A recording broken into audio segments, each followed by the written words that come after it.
Hi guys, this is Chalfong Ranch. Sa Walinto siya and napakaganda dito na lugar dahil maraming mga klase-klaseng mga animals na makikita mo dito and luckily nakagala ako dito.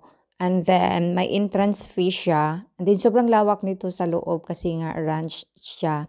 And then yun nga lang, hindi na siya masyadong yung tawag doon, maganda talaga as in kasi parang bihira na lang ang bumibisita doon kasi nga takot na ang mga taong gumala ng walid dahil sa sunod-sunod na lindol. So yun lang, pero napakaganda ang lugar na to, very refreshing talaga kasi parang yun nga, ranch nga, maganda siya. And then, may mga tanawin naman dito and may may bayad dito pag pupunta ka. I think, 300 something plus Taiwan money.